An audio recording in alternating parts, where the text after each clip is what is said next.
Hi, everyone, and welcome to another Progressive Short Take. This is Joe Firestone, your host for Progressive Short Takes. So, Trump, of course, as everyone knows by now, has released 4 executive orders, quote unquote. That's what he calls them. Of course, everybody's telling you the truth. Only one of them's an executive order. The other 3 are memoranda. In this short take, I would like to talk to you about, I'm going to go through one of the memoranda with you. It's the memoranda to extend unemployment benefits. It's called, actually, memorandum on, let me share the screen here.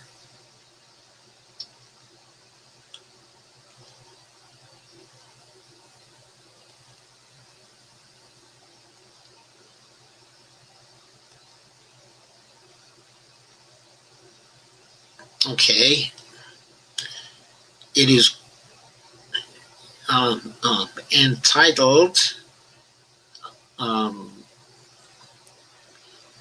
it's entitled A Memorandum on Authorizing the Other Needs Assistance Program for Major Disaster Declarations Related to Coronavirus Disease 2019. It's a memorandum for the Secretary of Labor, the Secretary of Homeland Security, the Administrator of the Federal Emergency Management Agency, FEMA. And, of course, it starts, by the authority vested in me as President by the Constitution and the laws of the United States of America, including Robert T. Stafford Disaster Relief and Emergency Assistance Act, 42 U.S. Code 5121-5207, the Stafford Act, and in like Proclamation 9994 of March 13, 2020, when Trump actually declared a national emergency. By reason of the threat posed by the outbreak of the novel new coronavirus known as SARS-CoV-2, it is hereby ordered as follows. Section 1, Policy.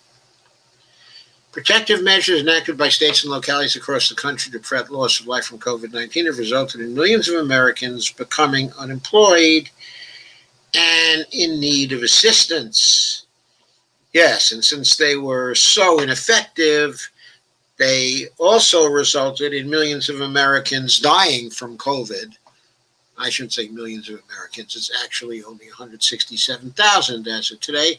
My administration, recognizing the acute financial distress affecting families across the country, has worked to quickly provide billions of dollars in relief to supplement unemployment benefits and help businesses keep their workers employed. In addition to zeroing federal student loan interest and also delaying tax day, in total, nearly $3 trillion has been appropriated for emergency funding related to COVID-19. By the way, that $3 trillion was appropriated by the Congress, not by the administration, by the Congress. Now, Donald Trump signed those particular bills, and it was better than nothing that he did not sign them. But to fail to note the role of Congress in getting this done, including a Democratic House, of course, is to shade the story and claim the credit. Because many of the relief programs created by the Congress have expired or will shortly expire. My administration and the Republican leadership in the United States Senate have proposed multiple options to continue to provide needed relief to Americans. But Democratic members of Congress have twice blocked temporary extensions of supplemental unemployment benefits. But political games that harm American lives are unacceptable, especially during a global pandemic, and therefore I am taking action to provide financial security to Americans. So, what political games has Trump actually been playing? Well, he didn't want to support the HEROES Act. He didn't want to support a full extension of the $600 a week in unemployment benefits. Why not? Because his political games are based on his political ideology. right? And his political ideology said the 600 a week provided too much of an incentive for people to stay home from work, and he wanted them to go to work so he could reopen the economy. So the $600 a week wasn't acceptable to him. So therefore, he has tried to shade that down to $400 a week. He also fails to mention the $200 a week that was wanted by the Republicans and Mitch McConnell was also unacceptable to him. So he went for this other proposal, which goes somewhere in the middle, as we will soon see.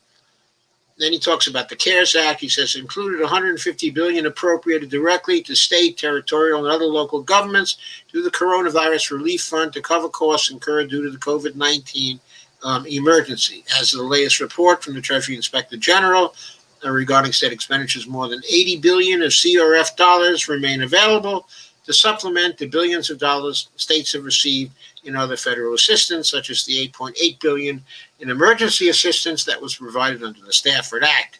In addition, Department of Homeland Security's but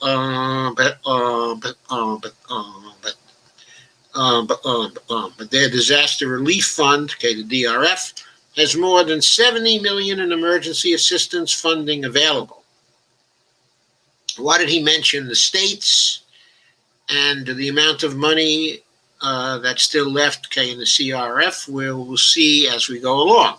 But he wants to get the states involved in this, of course. And he says, I am hereby directing the Federal Emergency Management Agency to assist in providing benefits from the DRF, and I'm calling upon the states to use their CRF allocation to bring continued financial relief to Americans who are suffering from unemployment due to the COVID-19 outbreak. Look at this sentence. He's directing FEMA. He's able to direct FEMA because he's the president, and FEMA is directly under him. He supervises FEMA. So he can tell them to assist in providing benefits from DRF. But all he can do with the states is to call on them to use their allocation under CRF to bring continued financial relief to Americans who are suffering from unemployment. So he cannot command what's in the CRF.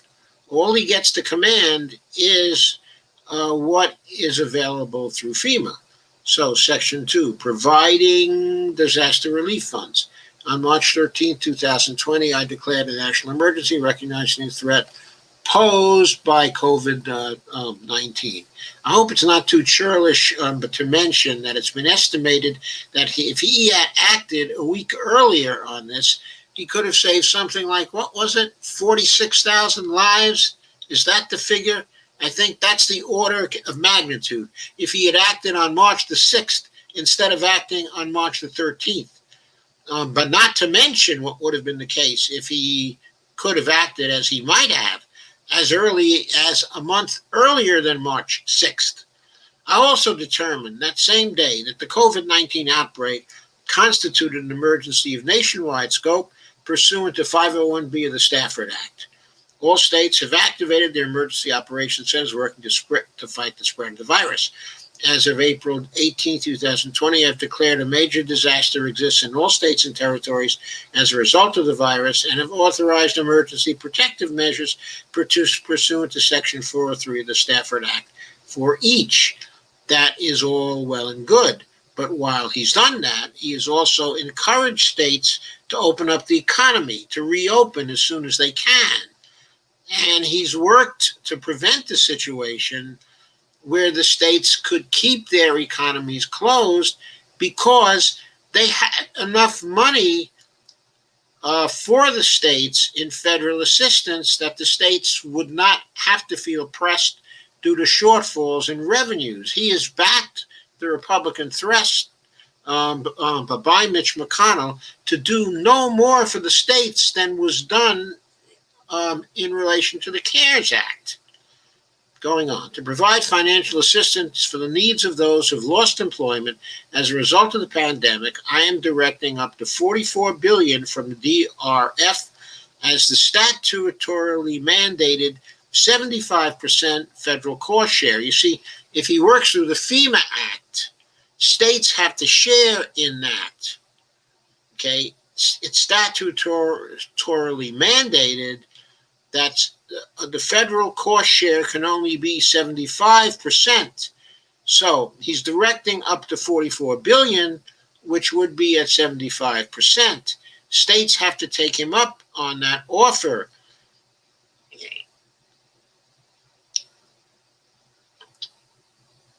It says mandated 75% federal cost share be made available for lost wages assistance to eligible claimants to supplement state expenditures in providing these payments. So the states have to make expenditures for their people to get the 44 billion. At least 25 billion of total DRF balances will be set aside to support ongoing disaster response and recovery efforts and potential 2020 major disaster costs. So that's what you get. There was 70 billion left in the DRF. So he's setting aside 25 billion, and he's giving 44 billion, offering 44 billion to the states if they take him up on it. Are they going to take him up on it? I'm calling on states to use amounts allocated to them out of the CRF or other state funding to provide temporary enhanced financial support to those whose jobs or wages have been adversely affected by COVID-19. These funds, including those currently used to support state unemployment insurance, may be applied as the state's cost share with federal DRF funds to ensure those affected by a loss in wages due to COVID-19 continue to receive supplemental benefits for weeks of unemployment ending no later than December 27, 2020.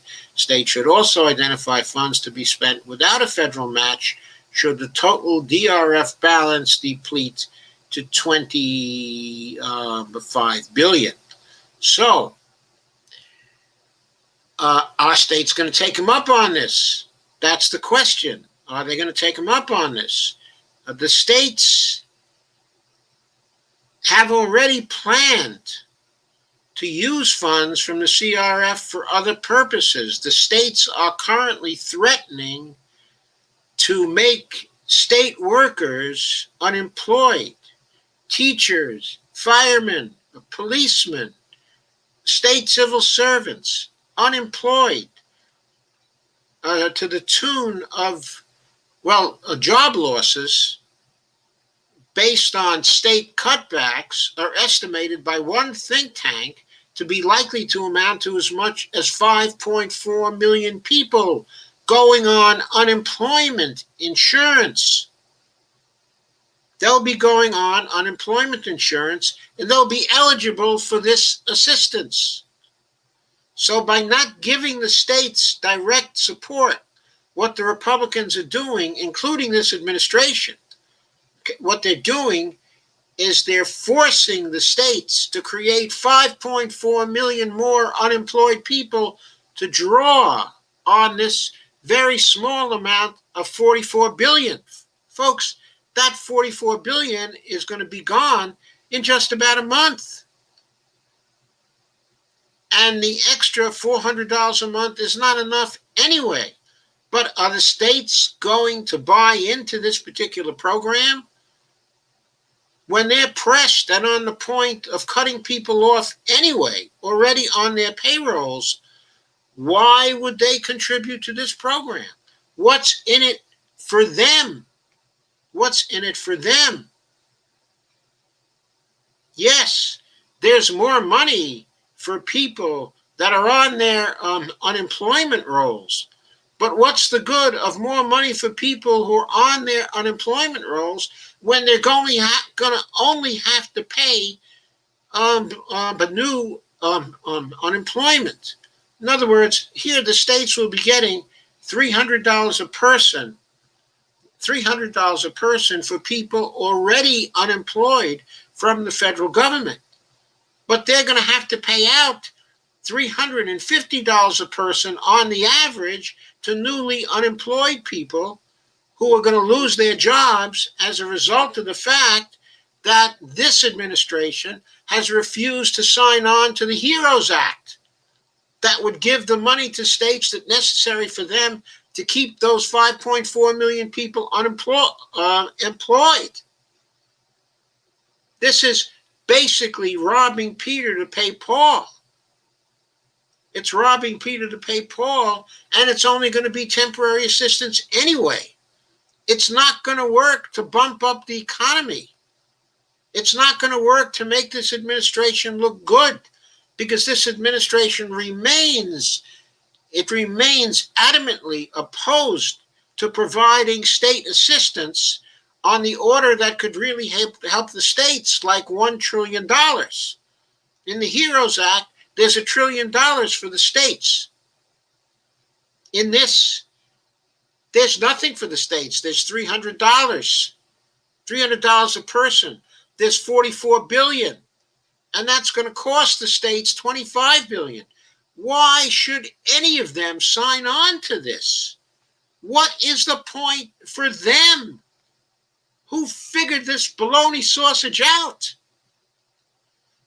Assistance program for lost wages. For purposes of this memorandum, state includes territories and District of Columbia, and governor includes the chief executive thereof.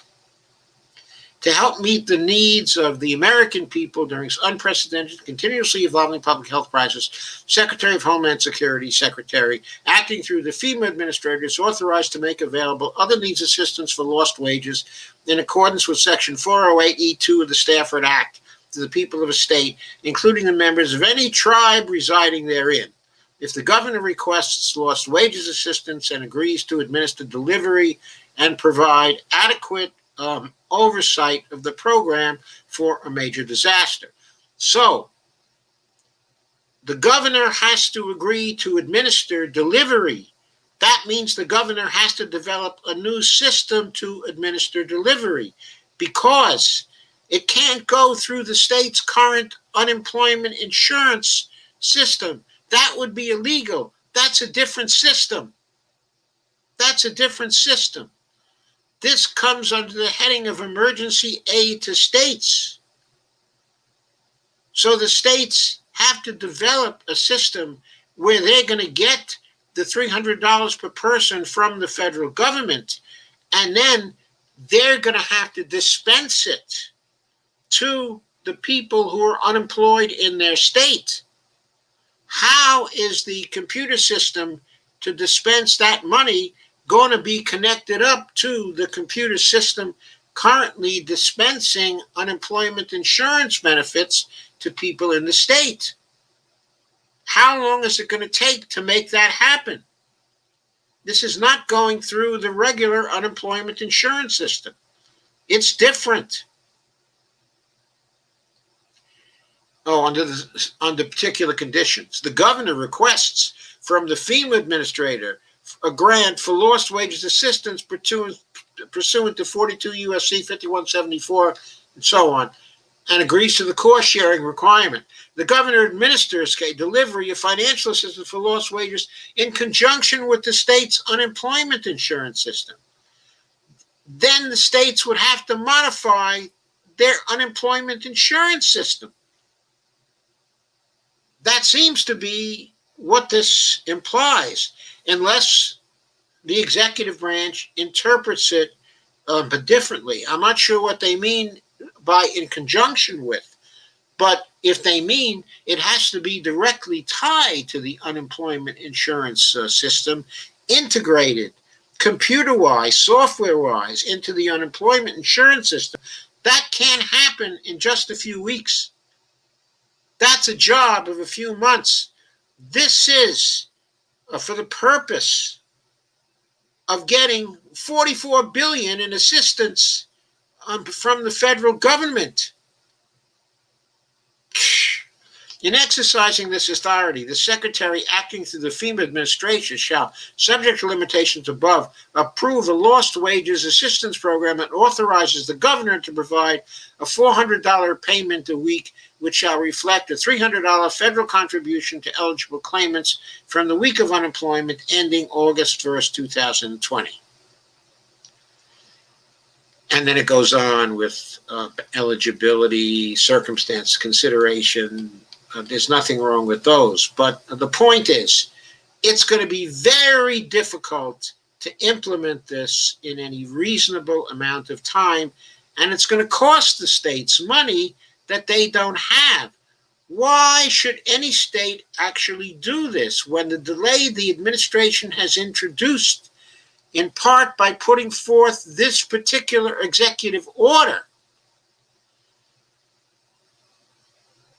is putting a halt to negotiations in Congress, which might actually give the states enough money to act and to help people and to continue to help the people they're already employing?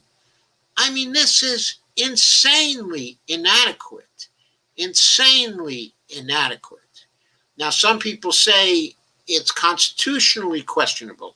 I'm not sure it's constitutionally questionable. Okay, I'm not sure. It seems to me he declared a national emergency. That seems to be justified. He's using the authority under that to reallocate some FEMA funds, which are for national emergencies. You'd have to go into court and contend that FEMA funds are only for natural disasters. But of course, you'd also have to complain that COVID is not a natural disaster. Oops, there's a little problem with that, isn't there? So I don't know that this is unconstitutional in particular, but I do know it's damn stupid and it won't work. And I did want to make that point. I have now made it. And again, I'm way over time. But anyway, that's it. I'm going to end this broadcast. And I'll be back for another progressive short take soon.